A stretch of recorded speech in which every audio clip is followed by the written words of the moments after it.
नमस्कार दर्शकवृन्द, दिनभरका देश विदेशका प्रमुख खबरहरू समेटिएको नेपाल टाइम्सको टप 50 बुलेटिनमा स्वागत छ। म रश्मिता उदास। सुरु गरौं आजका प्रमुख खबरहरू। नेपालमा आज 14,000 बढीमा परीक्षण गर्दा थप 3,365 जनामा कोरोना संक्रमण पुष्टि। आज 1,373 जना डिस्चार्ज। सक्रिय संक्रमित फेरि बढेर 30,000 नाघे।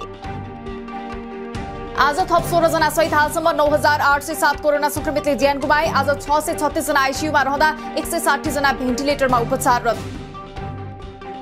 नेपालमा कोरोनाबाट संक्रमित हुने बालबालिकाको संख्या 54,000 नाग्यो। संक्रमणबाट पहिलो लहरमा 38 र दोस्रो लहरमा 43 जना गरी कुल 81 बालबालिकाको मृत्यु।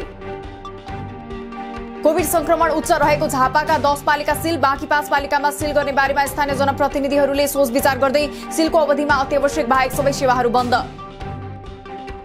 कोरोना संक्रमण फेरि बढ्न थालेकाले सावधानी अपनाउन विज्ञहरूको आग्रह। अस्पतालहरूमा अक्सिजन लगायत अरू पूर्वाधारको व्यवस्थासँगै नाकाहरूमा परीक्षण बढाउन र खोप अभियानलाई व्यापक बनाउन सुझाव। सीसीएमसीद्वारा विद्यालय तथा विश्वविद्यालय कसरी सञ्चालन गर्ने भन्ने विषयमा सरकारवालासँग छलफल। केन्द्रीकृत निर्णय गर्न नहुने, जोखिम कम भएका र विद्यार्थीको संख्या कम भएको स्थानीय तहका विद्यालयहरू खोल्न अनुमति दिनुपर्ने सरकारवालाहरूको सुझाव। कोभिडको सम्भावित तेस्रो लहरलाई ध्यान दिँदै स्वास्थ्य क्षेत्रको भौतिक संरचनाको व्यवस्थापन र खोपको प्रबन्ध गर्न सरकारलाई महिला समितिको निर्देशन। बालबालिकालाई प्रयोग गर्न मिल्ने खोपको व्यवस्थापन, बालमैत्री क्वारेन्टिन बनाउन पनि निर्देशन।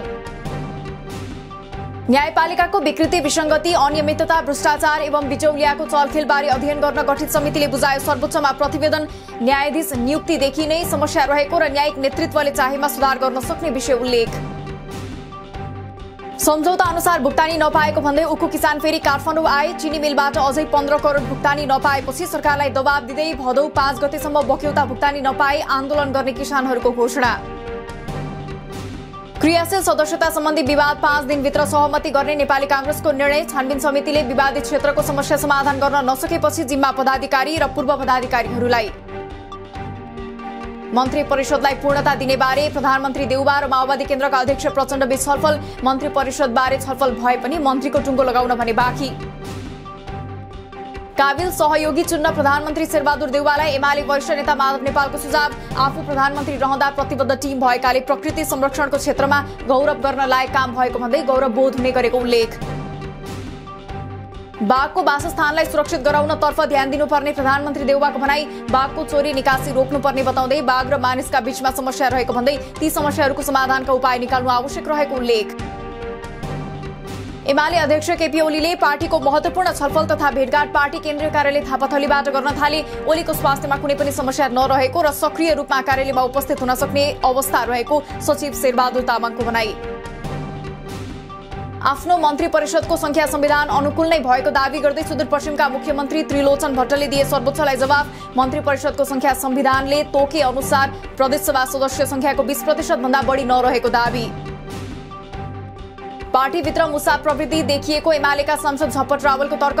जस्तोसुकै एकता विरुद्धको उक्साहटलाई खारेज गर्दै एमालेको एकताका लागि दुई शीर्ष नेताबीच अविलम्ब संस्थागत संवाद हुनुपर्ने सुझाव।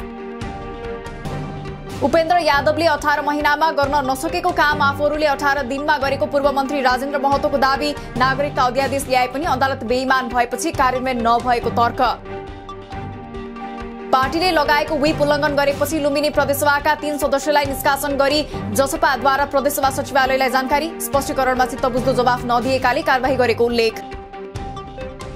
योजना आयोगमा रहेर काम गरिसकेका राष्ट्रिय योजना आयोगमा नवनियुक्त उपाध्यक्ष डाक्टर विश्वनाथ पौडेलद्वारा शपथ ग्रहण। कोभिड-19 र बाढी पहिरोको प्रभावका बारेमा ध्यान दिने र सरकारलाई उपयोगी हुने काम गर्ने प्रतिज्ञा। उपकुलपतिको निवास र परीक्षा व्यवस्थापन कार्यालय तोडफोडका घटनामा संलग्न विद्यार्थीलाई कारबाही गर्न मध्यपश्चिम विश्वविद्यालयको माग। व्यतिथि विरुद्ध कडा कदम चालेपछि आफू विरुद्ध घेराबन्दी भएको उपकुलपति प्राध्यापक डाक्टर सिंहको आरोप। बैतडीको पुरचौडी नगरपालिका र सबै वडा कार्यालयमा बाल विकास सहजकर्ता र विद्यालय कर्मचारीद्वारा तालाबन्दी। सरकारले बजेट भाषण मार्फत कर्मचारीको तलब 15,000 पुर्याउने घोषणा गरे पनि नगरपालिकाले कार्यान्वयन नगरेको भन्दै कार्यान्वयनको माग। ईपीएस अन्तर्गत भाषा र सी परीक्षा उत्तीर्ण युवा 1.5 वर्षदेखि कामका लागि दक्षिण कोरिया जान नपाएको विषयमा ध्यान दिन सरकारलाई राष्ट्रिय सभाको प्रत्यायोजित व्यवस्थापन समितिको निर्देशन। रोकिएका युवालाई छिटो र सरल माध्यमबाट पठाउन आग्रह। आज देशभर पानी पर्ने सम्भावना रहेको मौसमविदहरूको भनाई। प्रदेश 1, 2, बागमती, लुम्बिनी, कर्णाली र सुदूरपश्चिमका केही ठाउँमा ठूलो वर्षाको सम्भावना। बाढी पहिरोको जोखिम रहेकाले सावधानी अपनाउन आग्रह। बाढीले नुवाकोटको मैथिली तालिम केन्द्रको विदुरतर्फको खोल्सामा रहेको पुलमा क्षति पुग्दा यातायात ठप्प। सवारी साधनहरू बीच बाटोमै रोकिए। पुल भासिएसँगै पैदल यात्रुलाई समेत आउजाउ गर्न कठिन। 72 सालको भूकम्पले थिलथिलो भएको सिन्धुपाल्चोकको हेलम्बु गाउँपालिका चिउरी खर्कका बासिन्दा आफ्नो थात थलोमा बस्न नसक्ने भएपछि विस्थापित सडक छेउ मोही बापत कमाउँदै आएको जग्गामा घर बनाएर बस्न थाले। रोल्पामा बोक्सीको आरोप लगाउँदै महिलामाथि कुटपिट गर्ने धामी राहुल सुनारसहित जुन कुमारी सेन र सीता सेन पक्राउ। अदालतबाट म्याद थप गरी पक्राउ परेकाहरूमाथि अनुसन्धान हुँदै। रुकुम पश्चिमको त्रिवेणी गाउँपालिकाकी 26 वर्षीय मनकला खत्री खड्काको हत्यामा संलग्न भएको आरोपमा 2 जना 15 र 11 वर्षका नाबालक पक्राउ। नाबालक द्वयले खुर्पा प्रहार गरी मनकलाको हत्या गरेको खुल्ला आएको प्रहरीको भनाई। नक्कली बाबु र छोरी बनी नागरिकता बनाएको अभियोगमा पर्साबाट 51 वर्षीय ध्रुव प्रसाद पटेल र भारत घर भई हाल बहुदरमाई बस्ने कविता कुमारी भनिने 28 वर्षीय सीता पटेल पक्राउ। थप अनुसन्धान हुँदै। महोत्तरीको जलेश्वरमा अवस्थित रातो खोला किनारमा टाउको नभएको शरीरको आधा भाग नभएको शव फेला। शनाखत हुन बाँकी। शव परीक्षणका लागि जिल्ला अस्पताल जलेश्वर पठाइयो। आज विश्व बाघ दिवस। बाघको अस्तित्व मानवको दायित्व भन्ने सन्देशका साथ विभिन्न कार्यक्रम गरी मनाइयो। संरक्षणका कार्यक्रम प्रभावकारी रूपमा सञ्चालन भइरहेकाले अर्को वर्षसम्ममा नेपालले अन्तर्राष्ट्रिय मञ्चमा गरेको प्रतिबद्धता पूरा हुने निश्चित। कर्णाली प्रदेश सरकारद्वारा आफ्नो 1 वर्षीय उपलब्धि सार्वजनिक। 1 वर्षको अवधिमा प्रदेशभर जम्मा 21 किलोमिटर सडक कालोपत्री। विपन्न दलित परिवारलाई 767 वटा घर निर्माण गरी हस्तान्तरण। हालसम्म प्रदेशभर 758.2 किलोमिटर नयाँ सडक निर्माण। सर्वसाधारण जनतालाई 20 युनिटसम्म बिजुली निशुल्क दिने पक्षमा आफू रहेको ऊर्जा मन्त्री पम्फा भुसालको भनाई। 1 करोड बढी जनता लाभान्वित हुने अनुमान। साझा यातायातले विद्युतीय बस किन्ने गरेको टेन्डर आह्वानमा 9 कम्पनीको बोलपत्र। साझाले टेन्डरबाट थप 20% रकम खर्चेर 48 वटासम्म बस ल्याउन सक्ने चिनिया कम्पनीहरू प्रतिस्पर्धामा।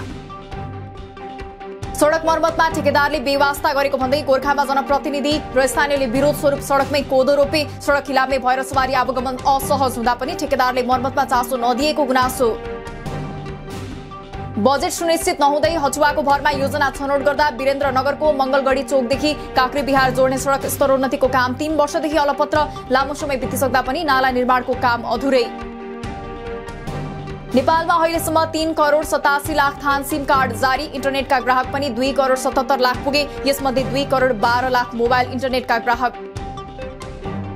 धान र फलफूलका थप 24 जात सूचीकृतका लागि सिफारिस। पहिलेदेखि प्रयोगमा आइरहेका कतिपय जात सूचीकरण नहुँदा बिउ बिरुवाको बिक्री वितरण तथा बीमा नहुने समस्या रहेकोमा सरकारको सिफारिसपछि कारोबार र उत्पादनमा सहज हुने। भारतबाट ल्याएको 2,73,000 बराबरको अवैध चिनी कञ्चनपुरबाट बरामद। 42 क्विन्टल अवैध चिनी बरामद गरेर आवश्यक कारबाहीका लागि गड्डा चौकी भन्सार कार्यालयमा बुझाइयो। गहुँको मुख्य सिजन र बेमौसमी मकै बालीको लागि यो वर्ष देशभर 1,50,000 मेट्रिक टन रासायनिक मल चाहिने अनुमान। हालसम्म 30,000 मेट्रिक टन मात्रै आउने निश्चित। अहिले भएको मलको मौजदात पनि अपुग। नेपाल राष्ट्र बैंकले ल्याउने चालु आर्थिक वर्षको मौद्रिक नीति आफ्नो कारण नरोकिएको अर्थमन्त्री जनार्दन शर्माको दावी। ब्याज दर नबढोस्, अर्थतन्त्रलाई नकारात्मक असर नपरोस् भनेर केही सुझाव भने दिएको जिकिर।